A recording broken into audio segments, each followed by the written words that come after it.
Jefferson County Court at Law number 2 is in session. The court is in session in cause number 24 CCCR 0874. The case is styled the state of Texas versus John James Lowry. Mr. Lowry, is that your full name? Yes. How are you doing, Mr. Lowry? Good, sir. How are you? I'm doing fine. And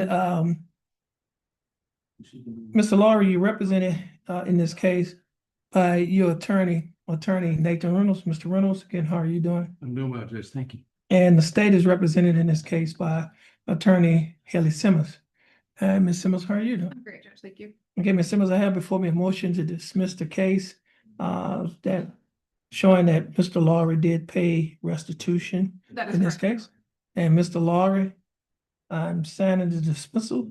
You'll be able to get a copy of this dismissal in about 1 minute. Yes. Okay, stand in front of the court coordinator, get your reset, well, get your dismissal. You'll be free to go, Yes, and sir. you have a blessed day. All right, And thank you. Mr. Reynolds, you'll be free to go as well. You have a blessed day. Okay.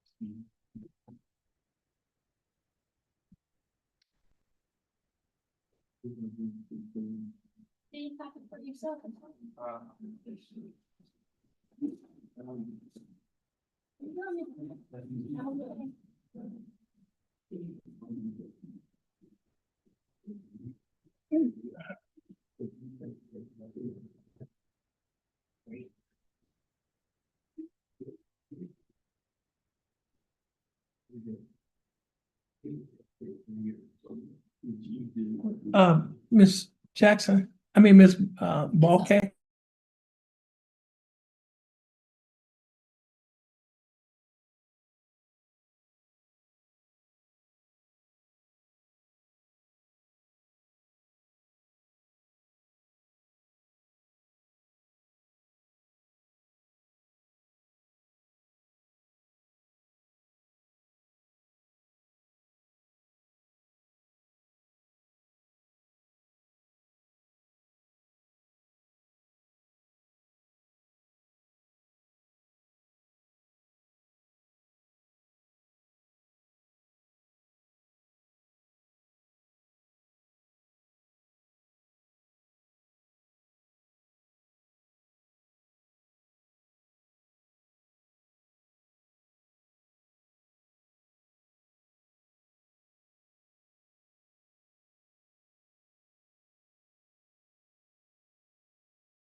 Okay. Good afternoon, ladies and gentlemen. I'd like to welcome you to County Court at Law Number 2. My name is Judge Terrence Holmes. I'm the presiding judge here in County Court at Law Number 2. You have been asked to come to court today for service on a misdemeanor criminal case.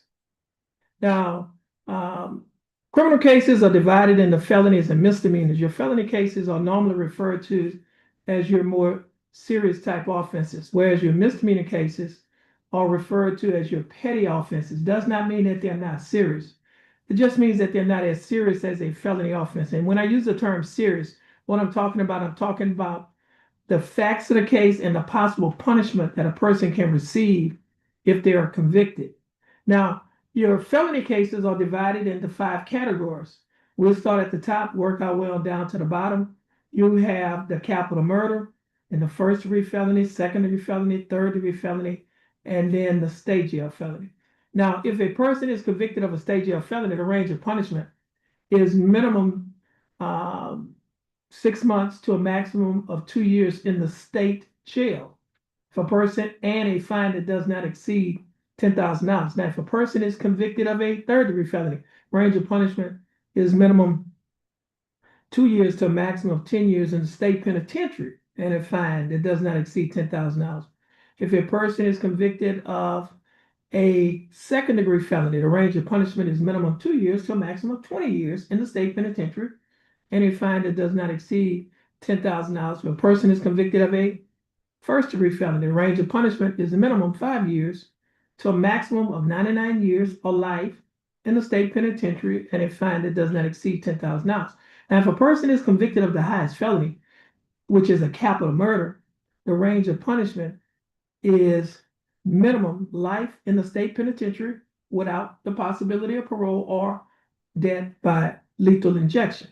So as I mentioned to you earlier, misdemeanor cases, criminal cases are divided into felonies and misdemeanors. In this court, we handle misdemeanor cases. So your misdemeanors are divided into 3 categories. We'll start at the top, work our way on down to the bottom. You have the Class A misdemeanor, the Class B misdemeanor, and the Class C misdemeanor. Now, Class C misdemeanor is a case that starts in the JP court, the justice court, or the city court or the municipal court. Now, if a person is convicted of a Class C misdemeanor in the city court or the JP court, if they appeal their case, that is, they want to have a new trial, then the case comes to this court. Okay.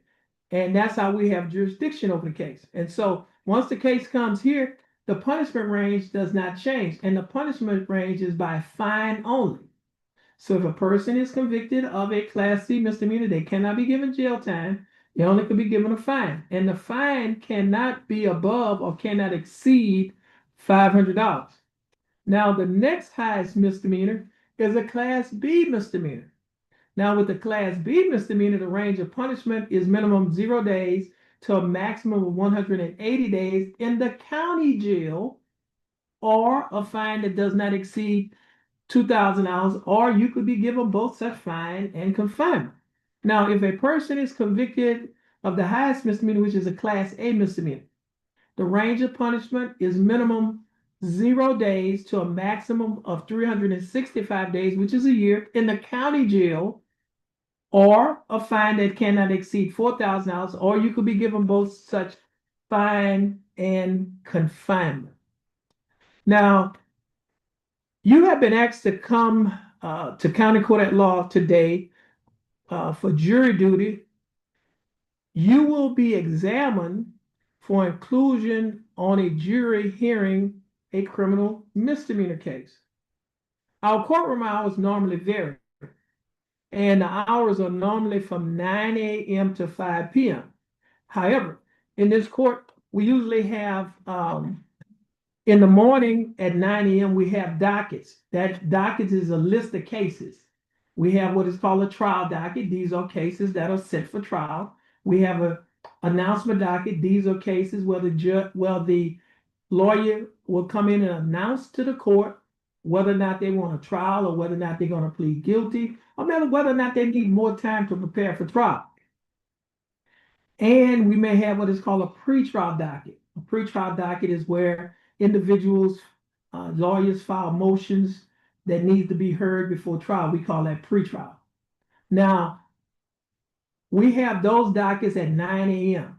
And like this morning, we had 3 dockets set, and we finished with those dockets about 11:30 this morning.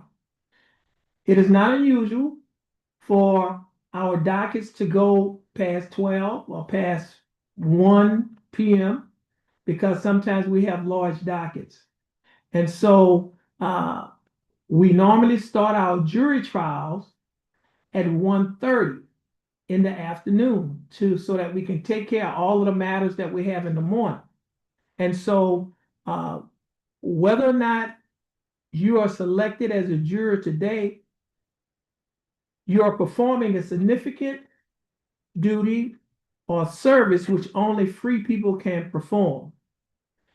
If you are selected as jurors, this case will be tried expeditiously, consistent with justice, which require a careful and impartial trial.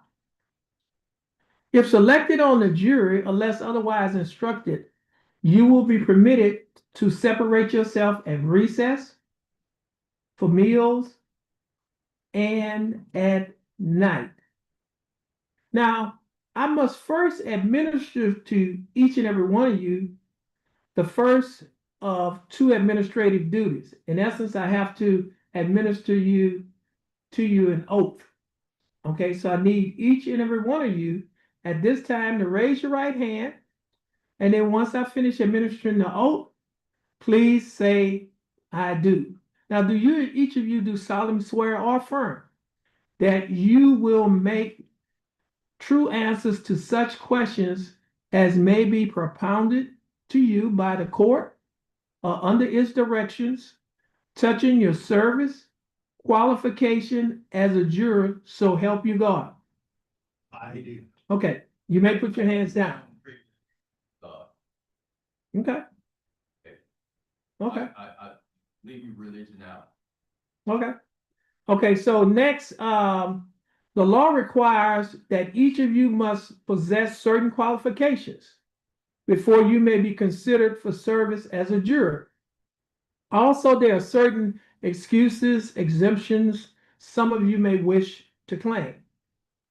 First, I would like to determine if you possess qualifications for service on a criminal jury. It is very important that you answer these questions truthfully. If you do not, and the lawyers or I discover this fact after you are seated on a jury, the case will be tried and you may be held in contempt of court and placed in jail for up to 180 days and fined up to $500. Now, the way I'm going to ask these questions, I'm going to ask a series of questions. And I do not want you to answer these questions out aloud. You could just simply answer the question to yourself. And then once I finish asking the last question, I will then ask, is there anyone disqualified under the law? And if you think that you may be disqualified under the law based on the way you answered the question, then I would ask you to raise your hand so that we can discuss the matter more privately. And what I mean by more privately, currently we are airing on YouTube pursuant to Article 1.24. All trials and proceedings in the state of Texas shall be public. And so we are airing right now. Also, this will be turned off. The microphone will also be turned off. And I have a noise sound device that sounds like this, so that the rest of the panel and nobody else could hear the discussion that we're having at the bench. Okay, so as a brief recap, I'm gonna ask a series of questions. I do not want you to answer these questions out aloud. Please answer these questions to yourself. And then once I ask the last question, is anyone disqualified under the law? If you think that you may be disqualified under the law, I will ask you to raise your hand. And then depending on if there's one person, we'll ask you to come up. If it's more than one, we'll ask you to come up at one at a time so we can discuss the matter more privately.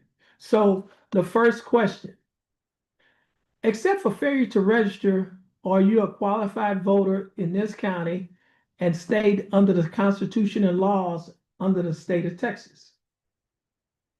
Have you been convicted of theft or any felony?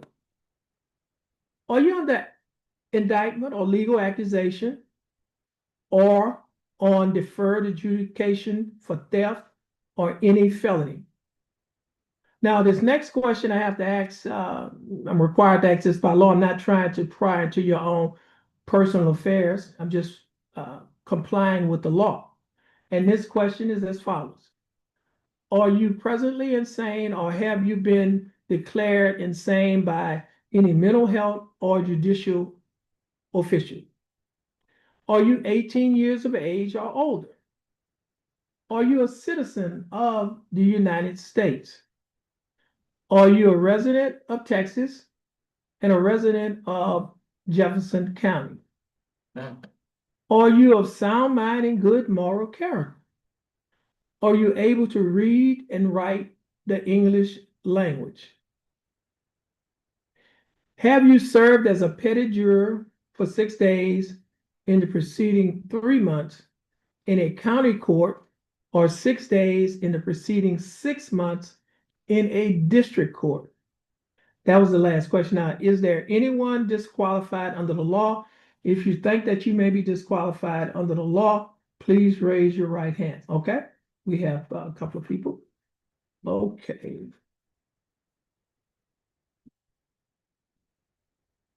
Let's see.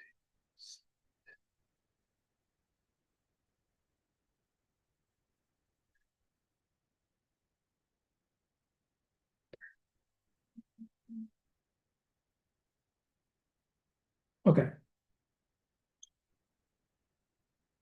Okay, at this time,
Okay, the court is back in session.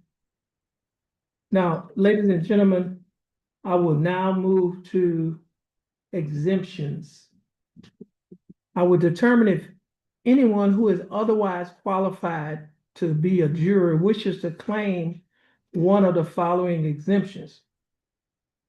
You may claim any of the following exemptions if you choose to, but you are not required to claim them. If one of these exemptions apply to you, but you still desire to be considered as a juror, just remain seated. And I will ask the following questions in the same manner that I asked the previous questions. That is, I'll ask a series of questions. I want you to answer those questions to yourself. And then once I ask the last question, I will then ask if there's anyone on the panel who would like to claim an exemption. Okay. First question. Are you over 75 years of age? Do you have legal custody of a child or children under the age of 12 years, and jury service would necessitate leaving the child or children without adequate supervision? Are you a student in a public or private secondary school? Are you enrolled and in actual attendance at an institution of higher education?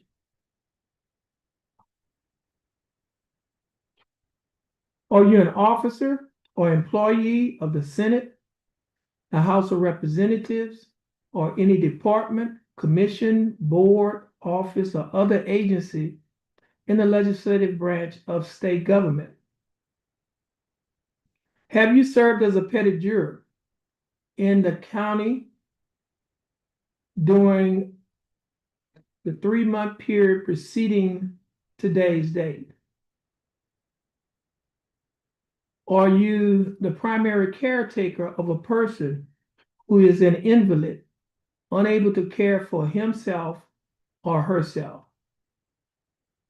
Are you a member of the United States military forces serving in active duty and deployed away from your home station in Jefferson County, Texas? Now, is there anyone who would like to claim an exemption? Let the record reflect that no one on the panel is claiming an exemption. Now I will proceed to excuses. If any of you feel there's a reason why you cannot serve as a juror based on these excuses that I'm going to state, we would ask that you will come up. Now, I'm not going to ask a series of questions. I'll make 3 statements. First statement is, a juror may be excused for observance of a religious holiday upon completing an affidavit as required by the Texas Code of Criminal Procedure, Article 29.012C.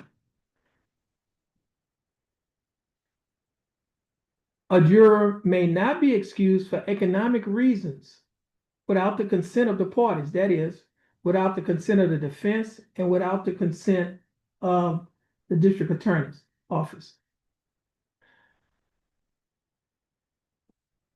A juror who, without prompting, articulates an inability to listen to testimony and be fair and impartial may be excused. That was the last question. Is there anyone on the panel who would like to claim an excuse? If you'd like to claim an excuse, please raise your right hand. Okay, we have one person. Okay. And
Oh, wow. Y'all lost, just let Judge know, let him find the way.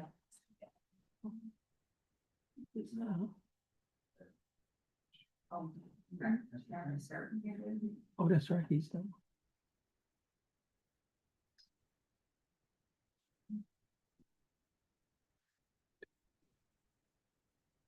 That's everybody. Now, I'm gonna skip this one. Somebody's missing in the back. Let's see, 14, 15, 16, 17, 18, 19, number 19, no, 8 was excused. That's number 19, that's, is that Juan? Mario Juan?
Jefferson County Court at Law number 2 is back in session. The court is in session in the case of State of Texas versus Roderick Lanier Tillman Jr. Cause number 23CCCR 2311. Let the record reflect that the panel is now seated and present in the courtroom. Let the record reflect that at this time, all the panel is qualified.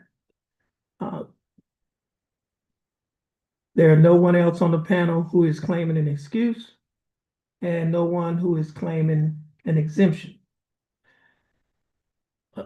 Let the record reflect that the court is convened in cause number 23CCCR 2311 at 2:33 p.m. on today's date, September 29th of 2025. In the case of the state of Texas versus Roderick Lanier Tillman Jr.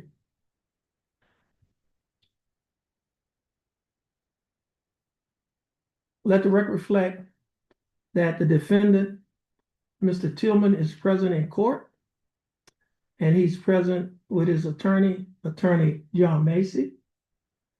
The state is present with Assistant Criminal District Attorney, Attorney Haley Simmons, who is sitting first chair, and she's being assisted by Mr. Samuel Masradian.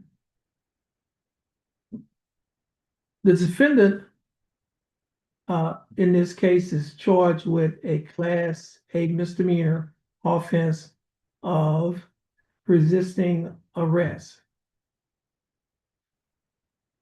The court reporter in this case is Miss Ada Christie, who is sitting to my left.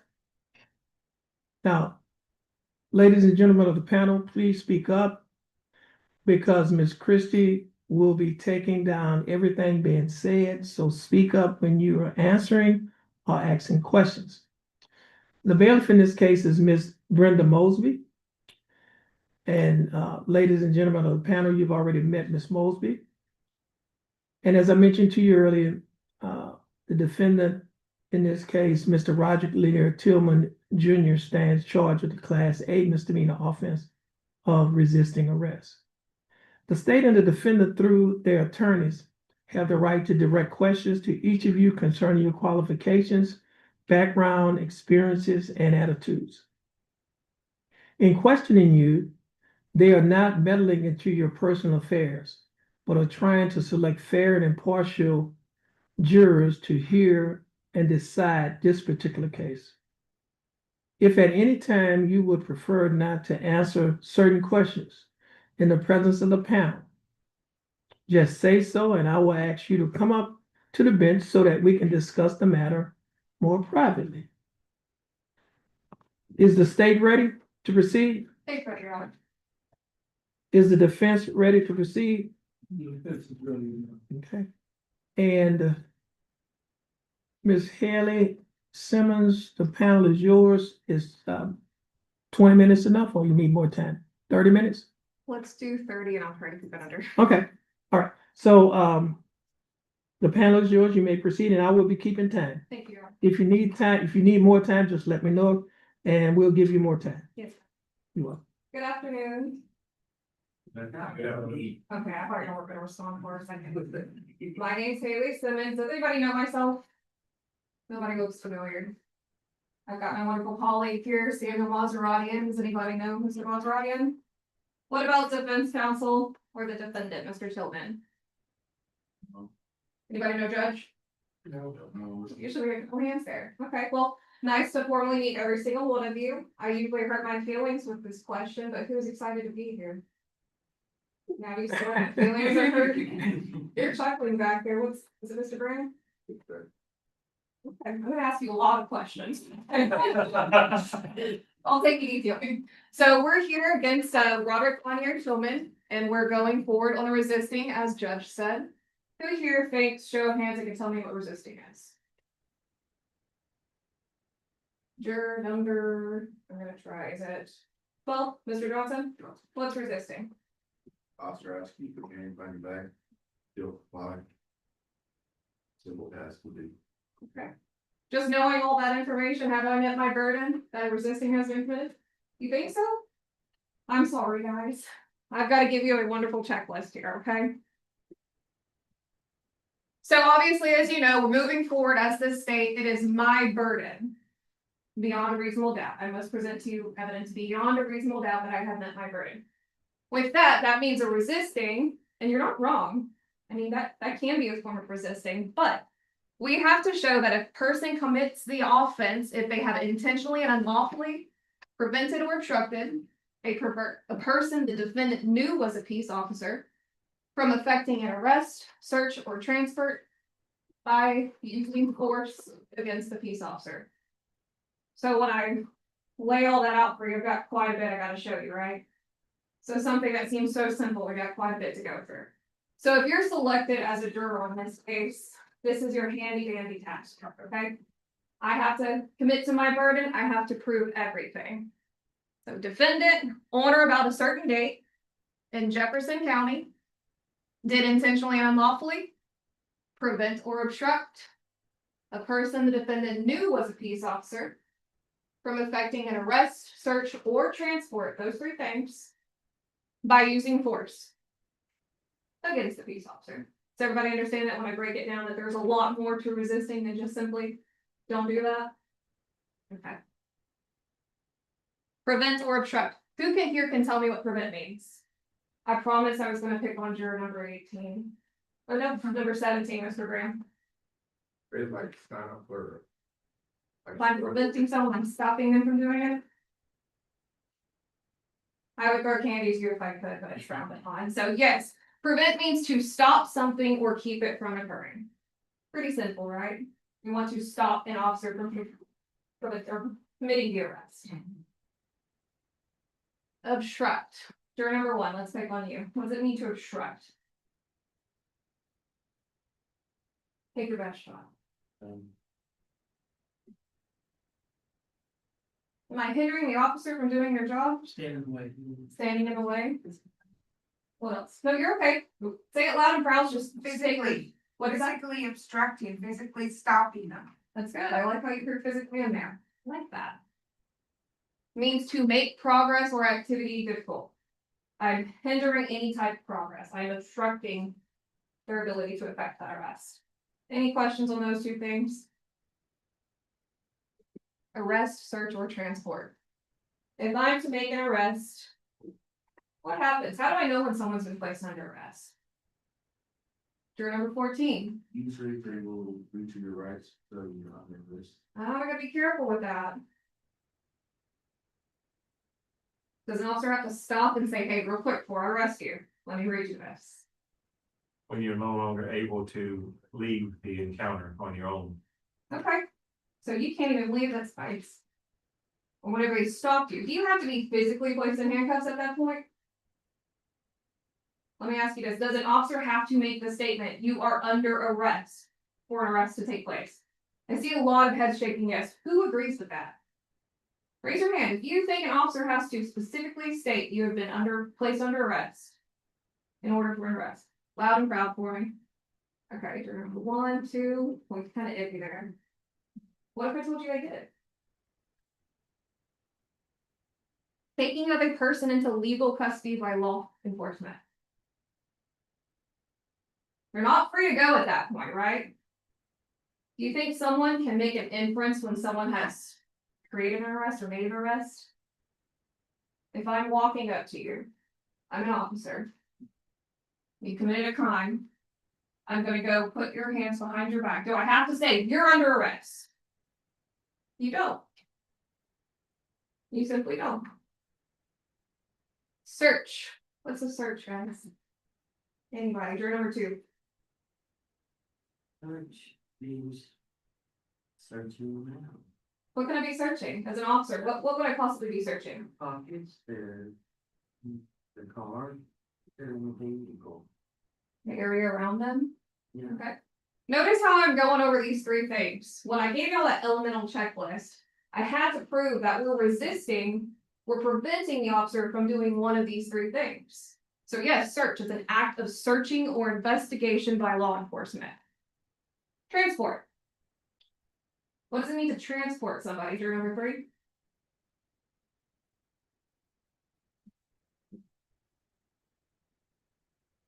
I'm trying to move you from one location to another, right? I'm preventing you from doing it.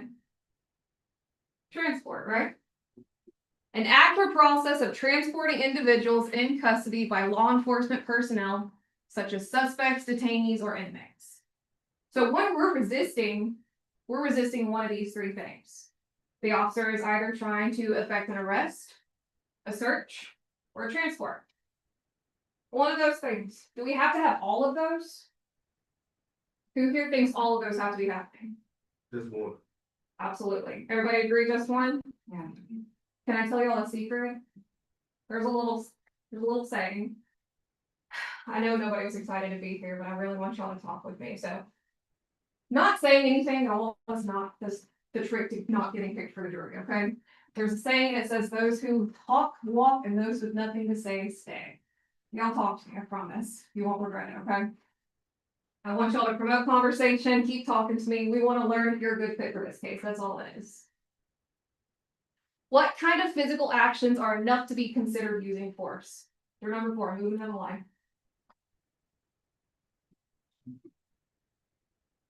By the officer. Or by the suspect.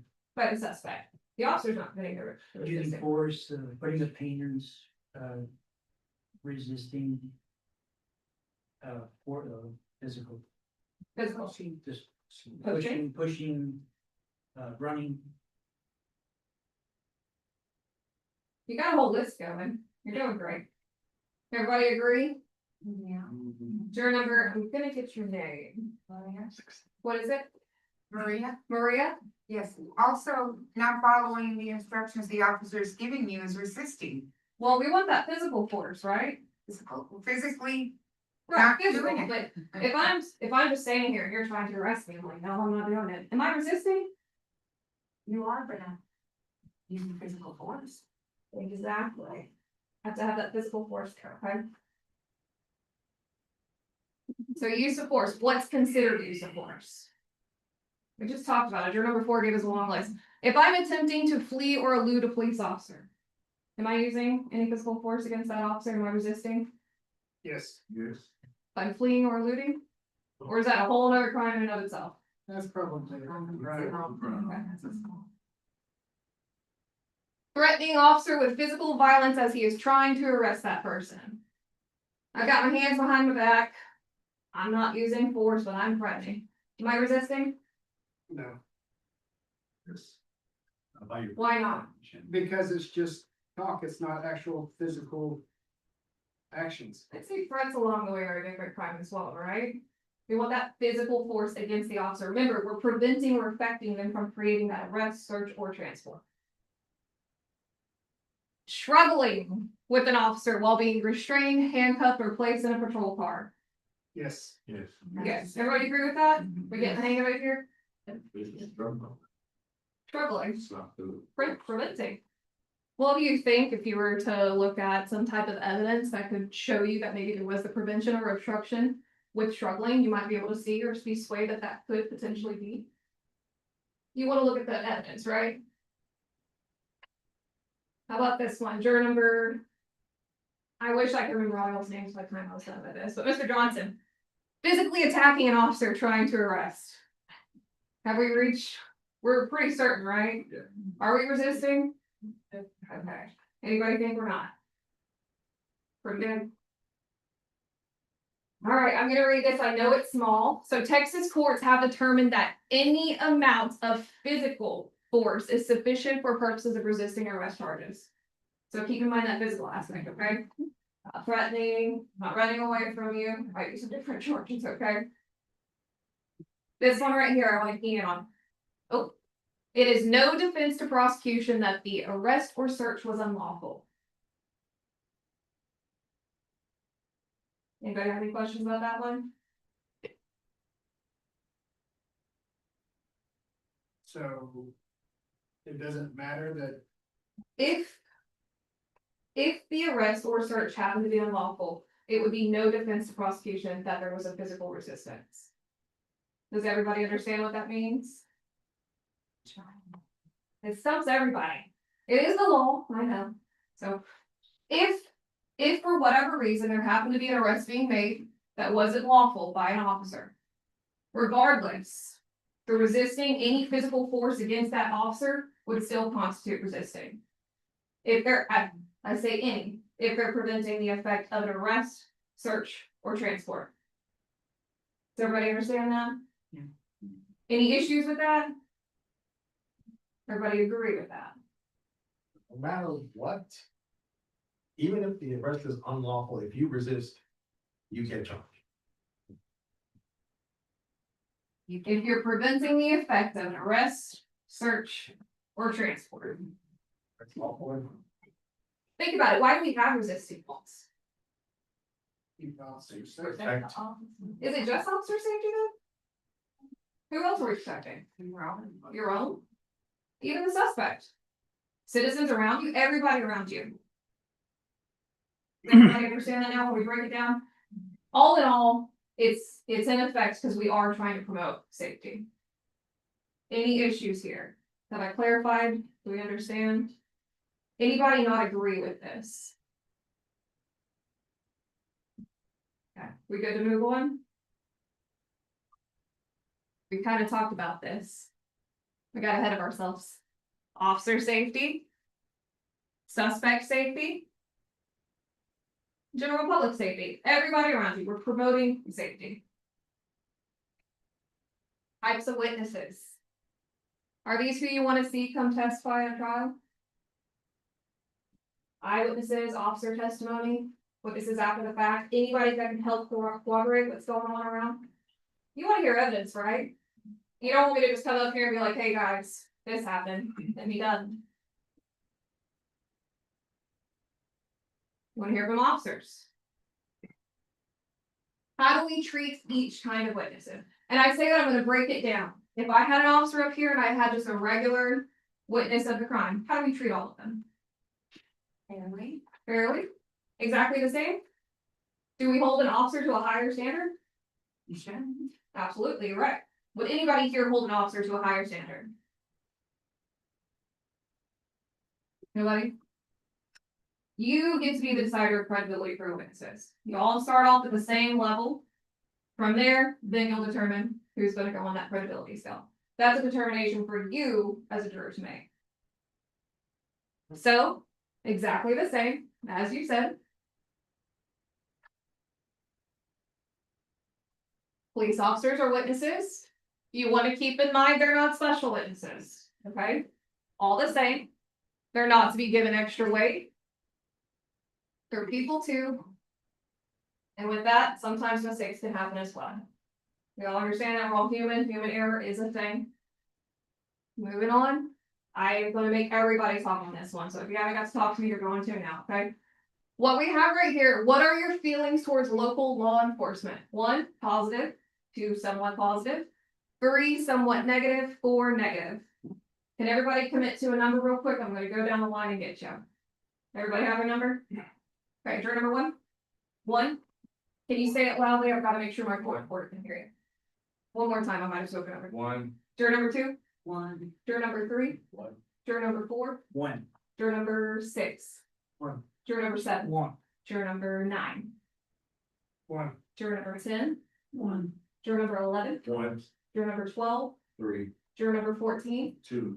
Juror number 15? What? Juror number 16? 1. Juror number 17? 2. Juror number 18? 2. Juror number 19? I'm sorry, 1. Okay. Juror number 20? 1. All right. That's all I needed. No trick question. There is no wrong answer. These feelings are yours and yours entirely. I just want to see if you're a good fit for this trial, okay? What would you like to see in this case to determine whether the defendant might be guilty or not? Body cam. Body cam. Yes. Anybody else want to see that? Medical reports, Well, reports, medical reports. okay, if there is any, right? Anything else? Any witnesses, anybody else around and everything? Okay, Cameras if they're around, okay. What else? artifacts, whatever. Right, body cameras, dash cams, maybe. We all good with that answer? And resisting, we're not gonna have like DNA and stuff like that, obviously. But if I have somebody come up here and testify, and I'm asking them questions, their answers, that's evidence, right? So again, that kind of starts with the same thing, you get to determine the credibility of the witness. Video recordings, CSI. Who here watches CSI? Anybody? Okay. Mr. Graham, we've got to talk. I just need you to place all of that information in the back. Core and CSI are completely different. It's not magical. Not everything falls into laps. We've got to make sure everything fits, okay? But obviously, you know, I heard someone, I think I was in a criminal district court a couple weeks ago, and they said, you know, I was watching CSI the other day, and they told me they got fingerprints all over the sand. You're not gonna see that, okay? First off, probably not possible, okay? So let's just stick to what we can provide you. Remember, that's the evidence. So CSI, great show. I watch it too. Love it, but We're not gonna use it for purposes of this trial, okay?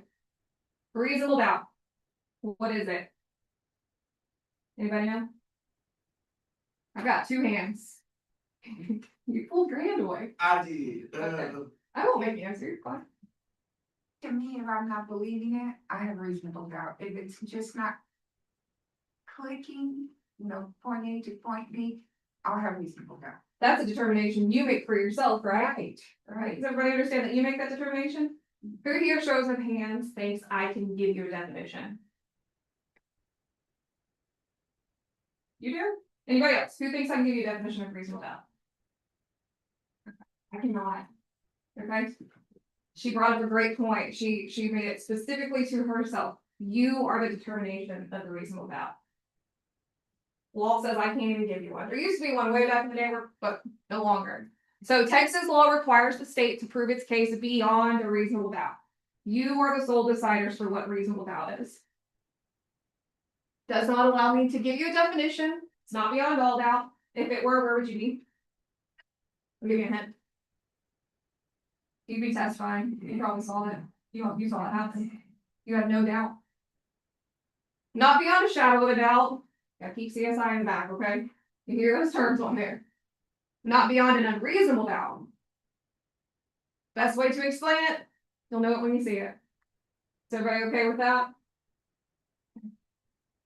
So when you came in here and you're going through the metal detectors, did you all have to empty your pockets and put it stuff in? Did anybody check their common sense? That's what you need.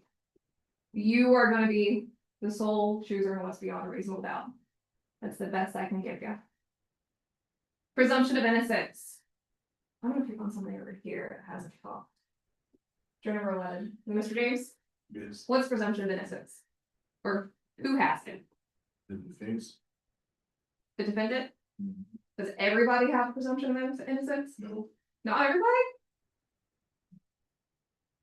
I have a burden. So you have to hold me to my burden. So that little elemental checklist we went down, if I don't meet my burden, you must acquit. If I do, you must find the defendant guilty. So as he's sitting here right now, is he guilty? no, How? No. He has a presumption of what? innocence, So who has it? everybody. Everybody. Does everybody understand that? I have the job here. Does Mr. Macy have any burden?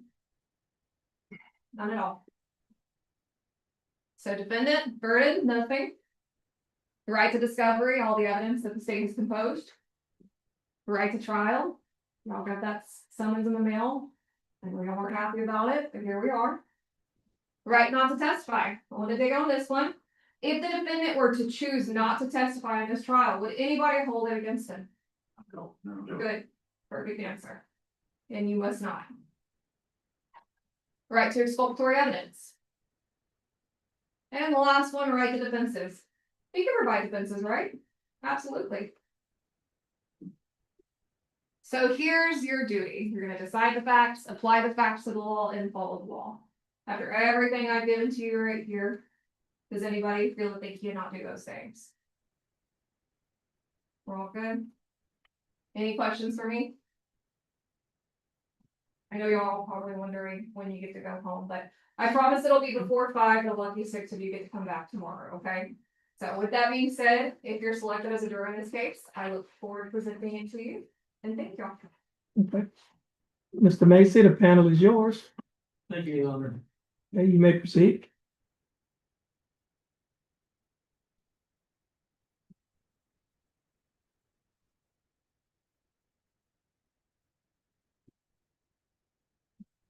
Good afternoon. I'm John Macy, like they said. I have the privilege of representing Mr. Tillman in this case. Would it surprise you to believe that I don't necessarily agree with their version of what happened in this case? And I normally ask, I'm gonna go ahead and ask this question anyway. Right now, if you had to vote on Mr. Tillman's guilt or innocence? Would you say he's guilty? Not guilty? Or would you say that you want to wait till you hear the evidence before you decide? Wait, I'm sorry, what? Everybody said wait to hear the evidence. Okay. That's the only trick question I'm gonna give you. Okay. That's the incorrect answer. The state has the burden of proof. They have to prove beyond a reasonable doubt each element of the offense that she went over. And right now, we're in jury selection. Everything she says, everything I say is not evidence. So right now, you've heard no evidence in this case. So based on the presumption, what should have your answer been? Not guilty. Not guilty, right? But, and I said, that's only trick. Do you think that I can trick you? Of course I can. I'm just a person, just like y'all, right? It's not my intention to trick anybody. My intention is to try to suggest to you that if there's some issue that I think is questionable that they presented to you, whether or not that meant that they proved their burden or not, right? But who decides that? Y'all do, not me, and not her. After you hear all the others. So my next question is, and I'm gonna pick on some people, just for grants. I'm gonna go down the line, Mr. Is it both, Bob? Bob? Oh, Mr. Vogt, what do you think a juror's job is? To identify if the person's guilty or not guilty. Did everybody hear him? And you have to apologize. I have to apologize. I'm sorry. I wear hearing aids, so I have some issues with hearing, and y'all may be able to hear better than I can. You probably can. But he's speaking this way to me. And so it might be difficult. What I believe he said was a juror's job is to find whether or not somebody's guilty or not guilty, and he's not wrong. I think a juror's job is to listen to the evidence. Consider what evidence they receive that's admitted through the court. And then you're gonna go back in the back, and then you're gonna pick a jury foreman, and then you're gonna consider evidence. But right before that, the judge is gonna give you the jury charge. And the jury charge is gonna tell you what the law is. Okay? And then the law, based on what the judge tells you what the law is, that's what you look at to see whether or not Ms. Simmons proved what that law requires her to prove. And I would submit to you that right now, you don't know what it is. She put it on there. She gave you a list of what she thought it was. But it's a very difficult thing in my belief is the most difficult thing for y'all to do is to listen to the evidence without deciding whether she proved everything that she's required to prove until you know what it is she's required to prove. And you won't know what she's required to prove until the judge gives you the jury charge. And so I believe it's very difficult. That's the hardest thing I think that a juror has to do is wait, hear the evidence, and then decide whether or not, once you know what she's supposed to prove, then decide whether or not she in fact proved it. Is that easy to do, you know? Ms. Stevens? You're saying you don't think it would be. I tend to agree to a certain extent. When you're raised, you learn things through your experience, right? And one of the first things you learn is to make snap decisions about people, right? Because you have to be able to protect yourself, right? And you see somebody and you go, that person's dangerous, or that person's not dangerous, at the very least, right? And then it goes from there. Oh, that person's friendly. Oh, that person, I kind of like. I might want to be their friend or whatever.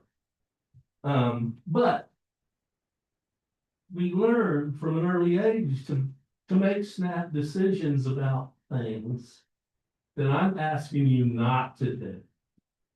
I'm asking you to wait and not decide what's happening in this and whether or not Mr. Tillman is guilty or not until you know what it is they have to prove. Because we all have preconceived notions of things, right? Would you agree with that, Mr. Petrie? Yeah. And if you believe something, are you wrong? No, you're not wrong, right? You have the right to believe whatever you believe. And if you believe something, and Mr. Pruitt, who's sitting next to you, believes something different, does that make you right and him wrong? Make him right and you wrong? No, you just have different opinions on something, and that's okay. And it's human nature. So what we're looking for is what I'm looking for. I think what Ms. Simmons is looking for out of y'all is some people that end up there who can be fair and impartial and decide the case based on the evidence that's presented, not pre-decide. Because you'd be surprised. And that's why I asked you the question about the guilt, innocence, and y'all kind of changed your mind. After I kind of said, well, you know, there's no evidence presented and all that kind of stuff.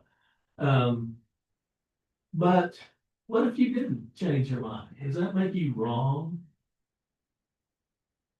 Mr. Jones, Mr. Jones is not here, Mr. Bradley.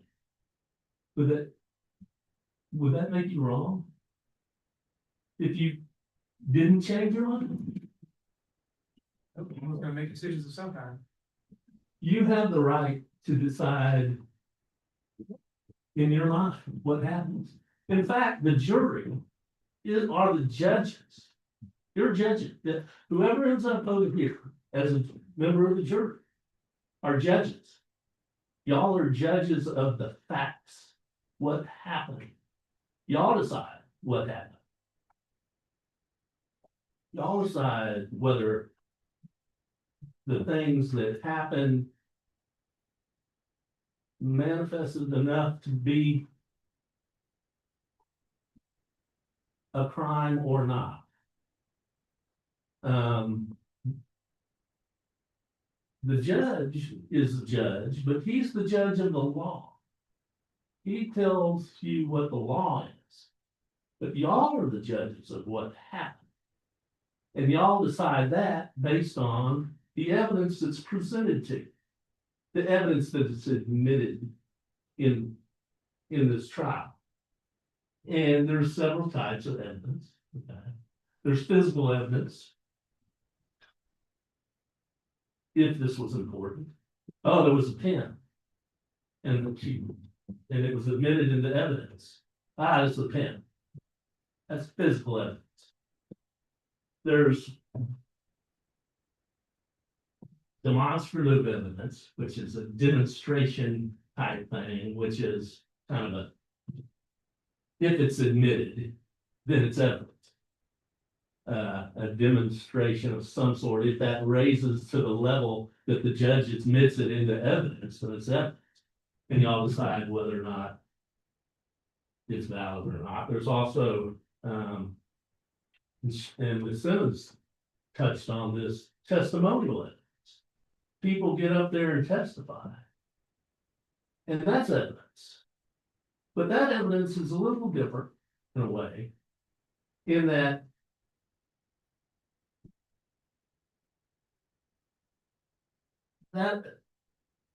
when somebody testifies, since y'all are the judges of the facts, y'all may hear one thing from one person and one thing of another. Y'all have to decide who you believe. You can believe everything that somebody testifies to. You can believe some of the things that somebody testifies to, or you can believe none of the things. It's up to you. You're the judge. And each one of you individually is the judge of what you believe. And so if you go in the back and you believe that she proved the evidence and somebody else believes that she didn't, who's right?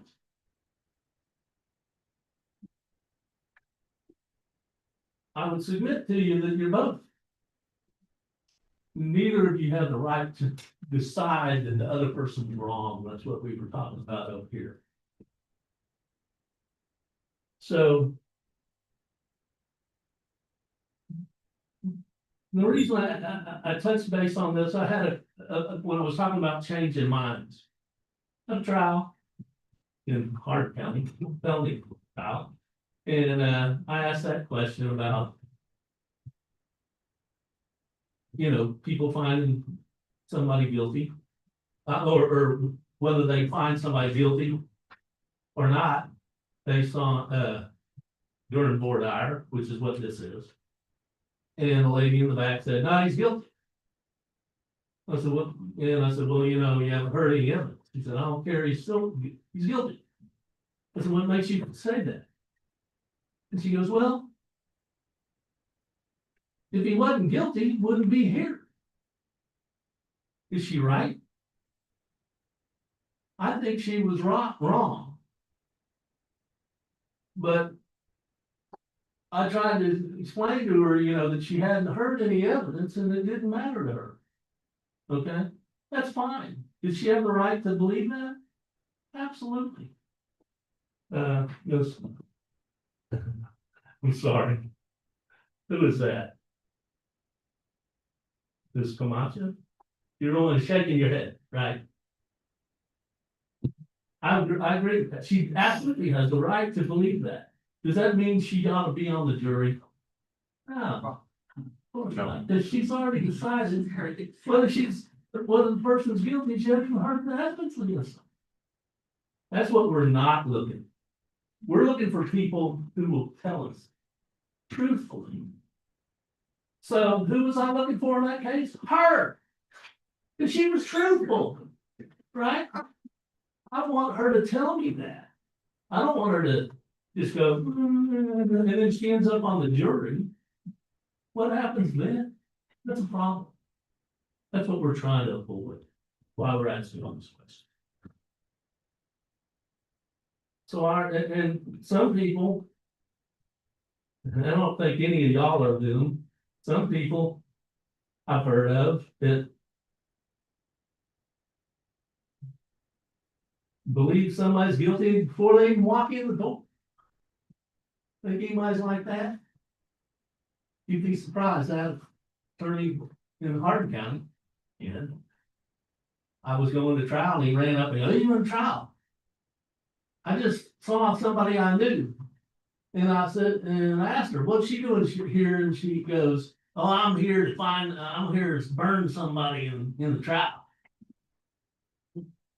She wasn't even on She wasn't even in the door, and she wanted to convict somebody. There are people like that, unfortunately. That's what we're trying to avoid. I don't think any of y'all are like that. Has anybody here ever been accused of a crime?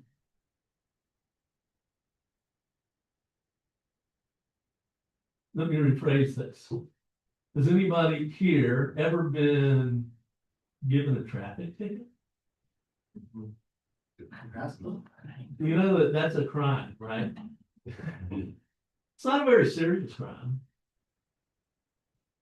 But a crime is a relative thing. What's a crime? She was talking about, well, you know, officer can arrest somebody even if they didn't commit a crime. That doesn't mean they're not resisting, and y'all are like, what? It's crazy. It is crazy.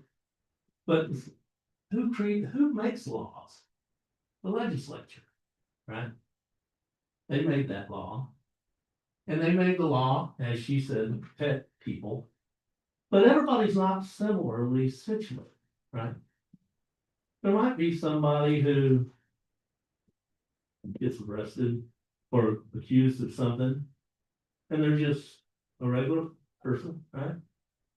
Or there might be somebody who's they're going after for aggravated robbery or murder or something. Those people might be a little different than somebody else. Y'all decide whether or not the officer, whether or not Mr. Tillman met the definition that she's gonna claim he did, okay, about resisting.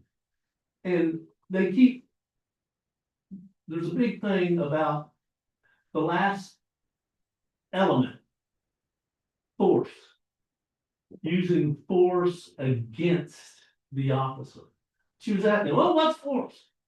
Okay, it's very specific. It's against the officer. So if you pull away from an officer like that, is that force against the officer? I would submit to you that it's not.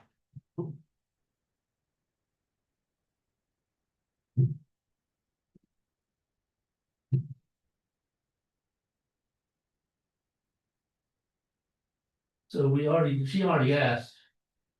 Nobody knows Mr. Tillman, nobody knows me, no one knows Mr. Simmons, Mr. Mazza, I'm sorry, you're good. I'm sorry, your last name is, and you don't know the judge, or for that matter, right?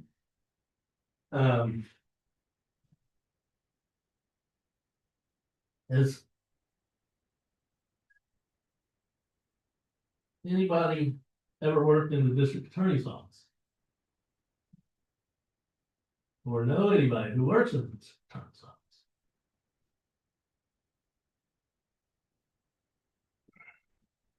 I know that some of y'all have family members in law enforcement, right? You know, and so, for example,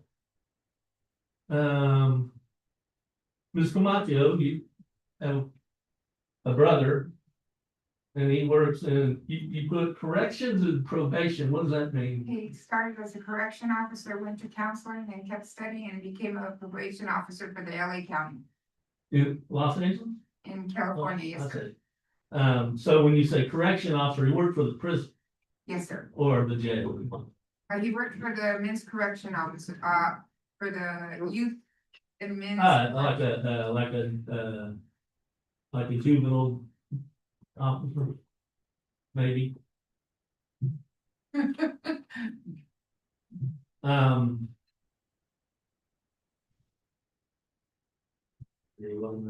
Here.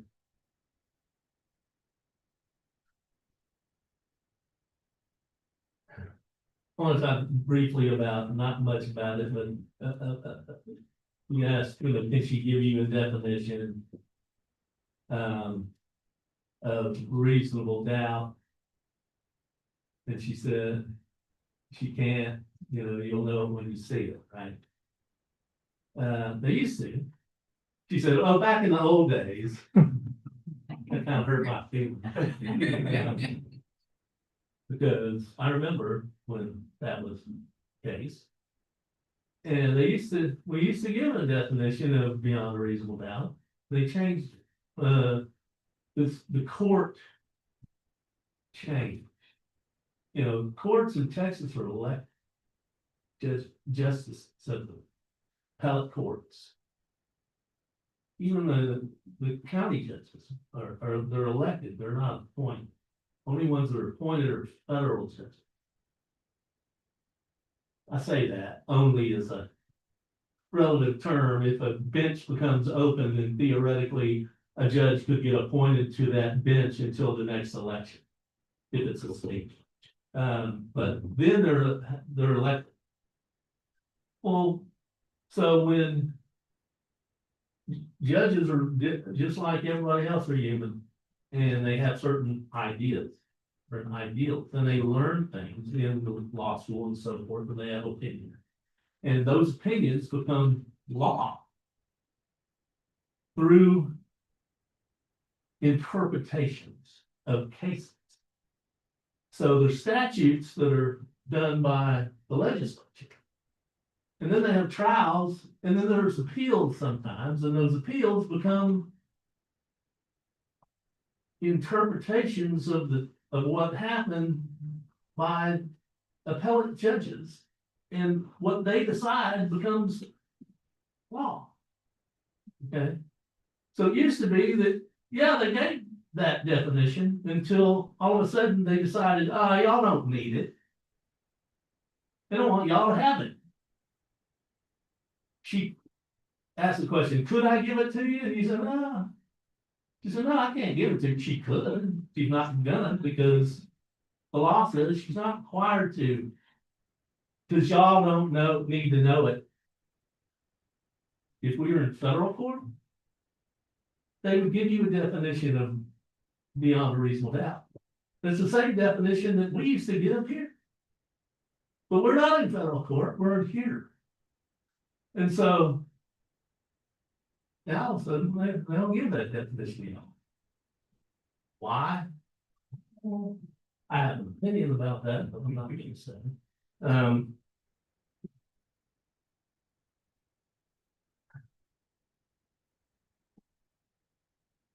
She already talked about, are you gonna believe automatically believe the police officer just because they're a police officer? No more or less than anybody else. That's the way it ought. Police officer is a person just like she said. The people make mistakes, or they look at things through a different lens than most people. And the reason for that is, number one, their training. Number two, their experience. Who do police officers deal with? As a general rule, they deal with people that they think are violating the law. So they start maybe skewing that and believing everybody is like that. And that's not so.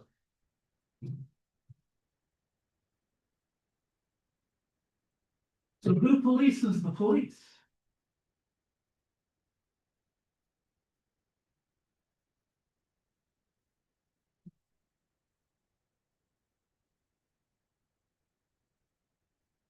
Johnson. Who polices the police? More police?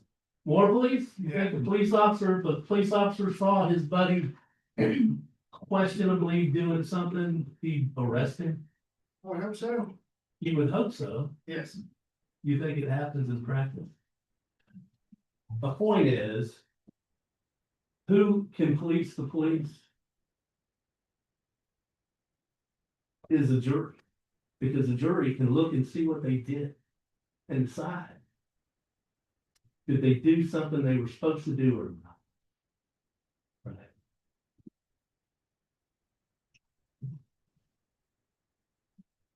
Okay. I'm getting close to it, I just want to touch base with a couple of questions that I have. Just some stuff that was left off. Mr. Pruitt.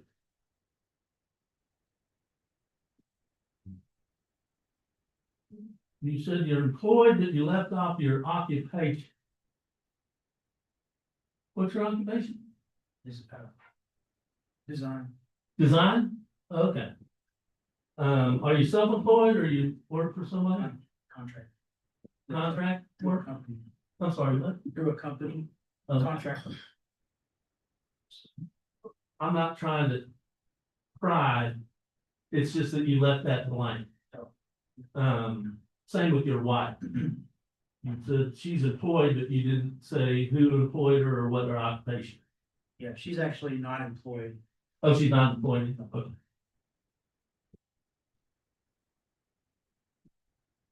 And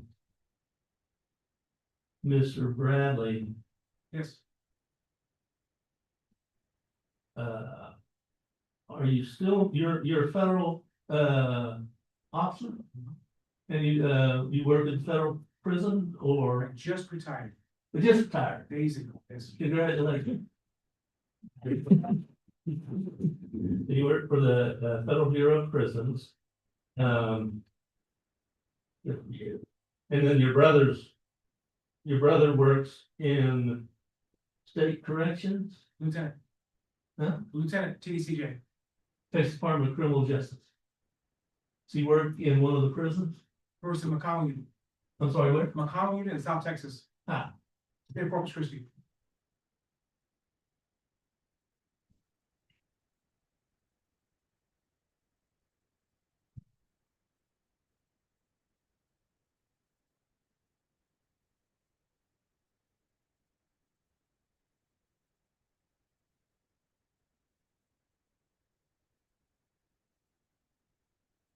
Christian Johnson. Your occupation is what? Operations, Operations. For ExxonMobil, where? ExxonMobil, Oh, okay. And you have a relative in law enforcement? retired, yes, What relative was it? uncle. Uncle? Where did he work? He worked in California, he was injured in, duty and got retired. Would that affect your ability to be fair in this case? The fact that your uncle was, injured on during, He's dealt with it his whole lifetime. Hard. you can be fair in this case. And listen to the evidence and decide whether they prove the case or not, right?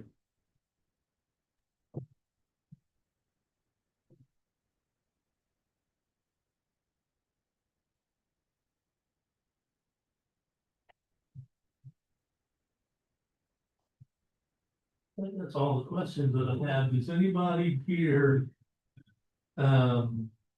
believe that they wouldn't be an appropriate person to be on this jury? For whatever reason? I don't see any hands. So I take it that y'all think y'all could be fair and impartial, right? You have a hand up, Mr. Mason. I'm sorry, what? You have a hand right here, Mr. Mason. Oh, I'm sorry. It's late in, but I'm trying to put myself in a person's situation. I guess a character. I haven't seen him look up once, I don't know if he's been told to do that, but if I'm presumed to be innocent, I would be looking out for, I'm sorry. Like I said, I wear hearing aids and you talk very low. Could you tell me that again? if I was in his situation. The person's character presumed to be innocent, he's been looking down the whole time. Okay, oh, I don't so, know if he's been told to do that. understand, so you think that because of his body language, that means something particular to you. To me, So are you inclined to believe that he must be guilty because he's looking down? you could say he must be guilty, he said, if I was in this situation. I would consider guilty, I would not, maybe so. Okay. How does somebody make themselves look innocent? Not look down all the time. Okay. Thank you. Does anybody else have that, opinion? I wasn't paying attention to it. Okay.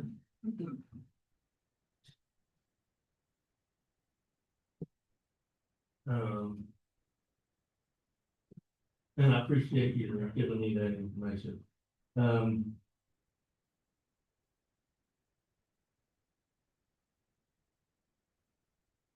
Okay, so, does anybody have any questions for me?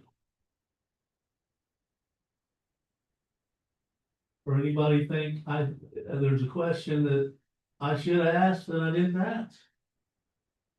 Or that Ms. Simmons should have asked that she didn't ask? No, I don't see any hands, so I take it that you don't. I appreciate your time. I'm sure Ms. Simmons does as well. And the judge and everybody here that's associated with our trial. We can't do it without y'all. And so we appreciate you. Thank you. Okay, ladies and gentlemen, at this time, we're gonna ask that everyone on the panel will go into the hallway. We might have some additional questions or follow-up questions that we need to ask that the prosecution or the defense may want to ask. And if they have any questions, we'll call you back in for those questions individually. Okay, so at this time, the court is going to be in recess. Everyone, please stand as the panel exit the jury room. I can't open both doors, so, on.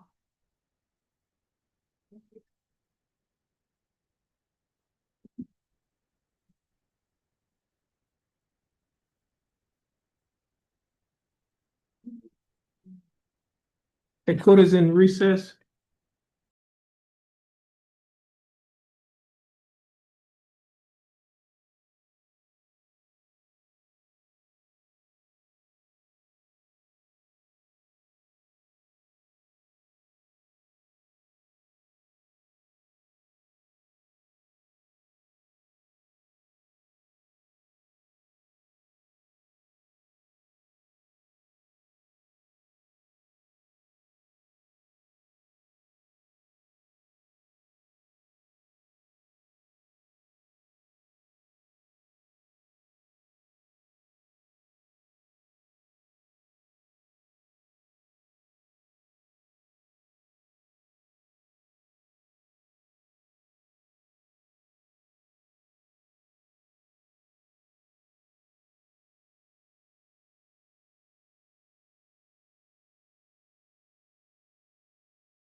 Thank you.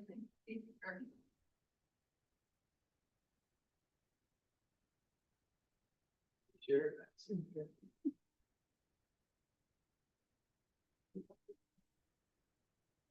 Okay.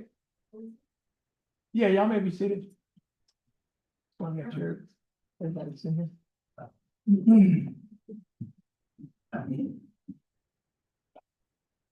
Jefferson County Court Law number 2 is back in session. The court is in session in cause number 23 CCCR 2311.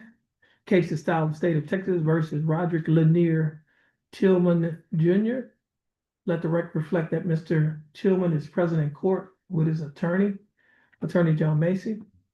Let the record also reflect that the state is present with Assistant Criminal District Attorney, Attorney Haley Simmons, Mr. Samuel Masradian, and we also have present Attorney Shane Hilton. State, are you ready? Thanks, ready, Your Honor. Defense, are you ready? That's ready. Okay, you may be seated. Let the record reflect that the panel is now present and seated in the courtroom. At this time, ladies and gentlemen, Ms. Glenda Segura is going to call some names. If your name is called, please go to the jury box. When you get to the jury box, you'll see some badges up there. Take one badge and attach it to your clothes. At this time, Ms. Segura, you may proceed. Christy Stevens. Christy Stevens, would you please come forward? David Pruitt. Go to the jury box and get a tag and have a seat in the jury box. James Barnum. Griffin Johnston. No, any seat. Jeremy James. Randy Moody. Maria Camacho.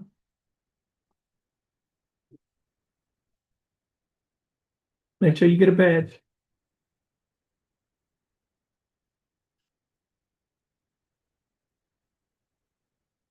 And please pin the badge on your clothes.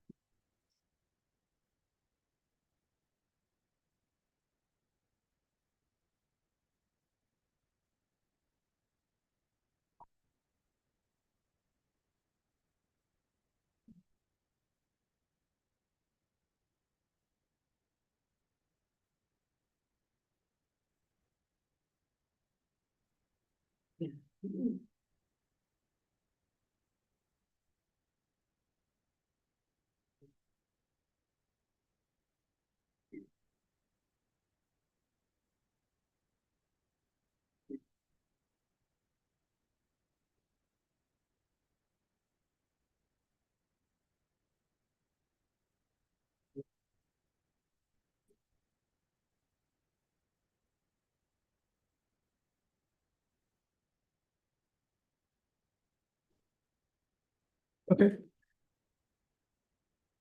At this time, ladies and gentlemen of the jury, I will administer to you the second of the 2 oaths that I mentioned earlier. So at this time, I need each and every one of you to raise your right hand. And when I finish administering oath, please say I do. Do you and each of you do solemnly swear or affirm that in the case of the state of Texas versus Roderick Lanier Tillman Jr., you will the true verdict render according to the law and the evidence, so help you God? Please say I do. Okay, you may put your hands down.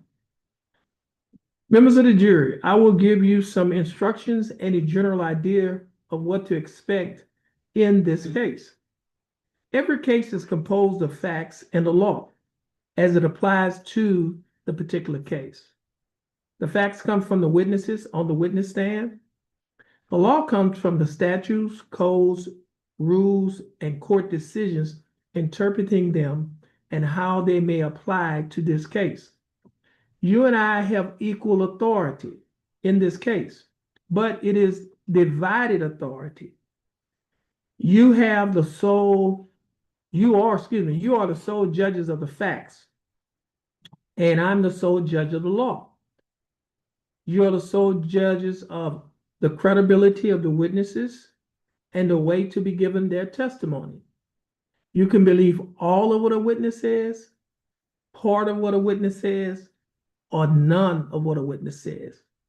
As the trial progresses, the attorneys will probably make objections to questions asked by the other attorney of witnesses or objections to the introduction of documents or objects. This means that in objecting attorney's opinion, there is a legal reason why the testimony or document or object should not be received by you. Sometimes I will simply sustain or overrule the objection. At other times, it may require a lengthy discussion outside of your presence. If that happens, I will either ask you to step outside for a few minutes or ask the attorneys to come up to the bench so that you can't hear the discussion on the point of law. The reason for this, as I told you earlier, you are the sole judges of the facts you receive, and I'm the sole judge of the law. I can't be with you in the jury room when you deliberate the facts. Therefore, you can't be within hearing when I deliberate questions of law. The reason why I will sometimes ask you to step outside is because it is simply the most efficient way to do it. Otherwise, if we were to leave the courtroom, the court reporter would have to gather her equipment and take it with her, and the attorneys would have to gather their files, etc. The rulings I do make on questions of law in your presence are not evidence, and you should disregard them. After all the evidence is in, and both the state and the defendant have rested their cases, the court will prepare and submit to you a written charge instructing you on the law in this case. We will then hear oral arguments from the attorneys. The attorneys have the right to make a summation of the evidence and to make reasonable deductions from the evidence. Since the state has the burden of proof, it has the right to open and close the summation or argument until you retire to deliberate. Do not discuss this case amongst yourselves, and under no circumstances should you permit anyone to discuss the case with you. Do not attempt to learn from any source outside of the courtroom anything about the facts of the case, nor attempt any independent investigation on your own. Don't visit the scene involved in the facts of the case. Don't read any reports in the newspaper or watch TV reports about the case. Do not make up your mind about this case until all the evidence is in and you have been instructed on the law. Don't take notes during the progress of the trial. Don't visit other courts during a break if a trial or other proceeding is in progress. And make sure that you wear the badges that you have been given at all times, because those badges identify you as a juror in this case, and you will be permitted to take those badges home with you. Now, ladies and gentlemen of the panel, those of you who were not selected as jurors in this case, first of all, I'd like to thank you for taking time out from your busy schedules to be here this afternoon. I know that some of you may be disappointed because you might think that you've wasted your time, but you did not waste your time. And the reason why I say that is because, as I mentioned to you earlier, in the morning, we have dockets. And one of the dockets that we had this morning was a trial docket. This case was on the trial docket. And cases get on the trial docket because individuals have a right to have a trial by jury. You know, sometimes the state make an offer to settle the case. They can accept or reject the offer. Some individuals decide to reject the offer because they believe that maybe one or two things are going to happen. Sometimes people believe that the jury is not going to show up, or sometimes they believe that the witness is not going to show up. But on days like today, where witnesses and jurors show up, some individuals have a change of heart.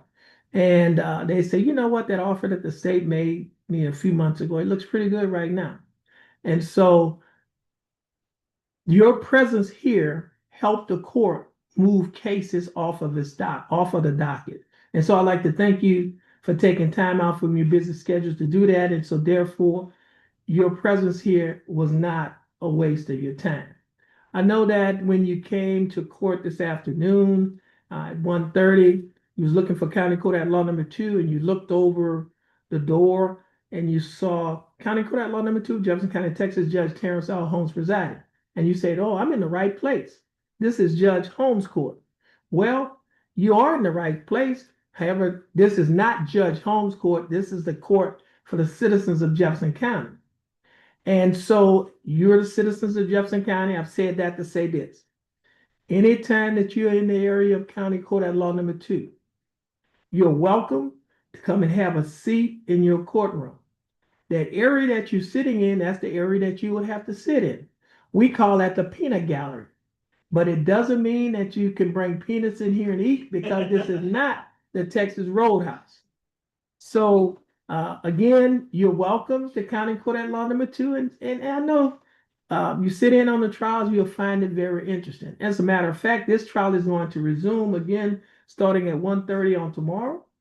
You can appear in person or you can watch us on YouTube, because we are airing on YouTube. Now, again, ladies and gentlemen, thank you for being here today. Thank you for taking time out from your busy schedules. And behalf of the citizens of Jefferson County, behalf of the staff of County Court at Law number 2, I'd like to thank you from the bottom of my heart. Now, our bailiff, she has some letters that she's going to give to you. Please take one of the letters. If you feel free, you can drop us a line and tell you how you feel about this process. Once we get the letters, you're free to go. Before you go, I normally give each and every one a handshake when we know that this COVID is back in our community. So I can't give you a handshake. However, I can give you what I call an air handshake. So on behalf of the citizens of Jefferson County, I'd like to thank you for being here. And anytime you're in there, please come and have a seat in your courtroom. So at this time, you are excused, and each and every one of you have a blessed day.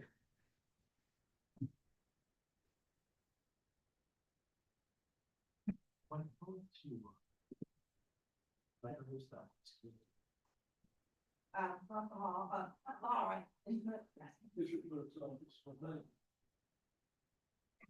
Okay, y'all may be seated.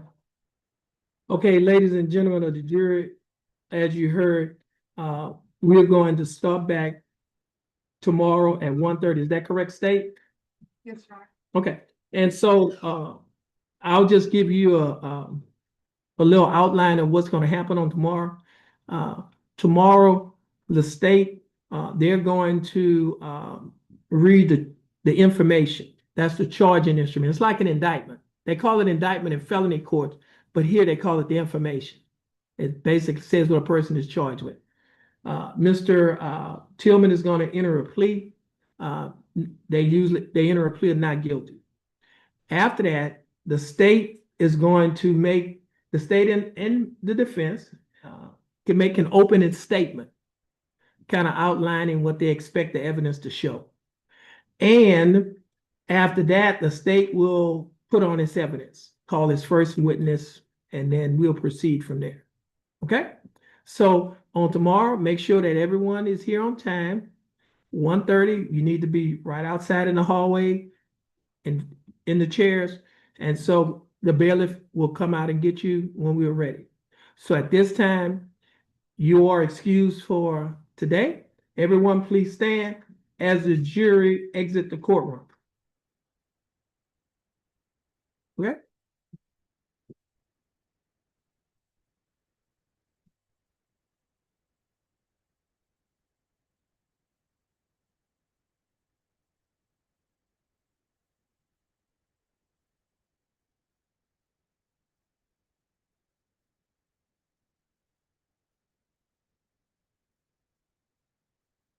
Court will be in recess till 1:30 tomorrow. Thank you. You are.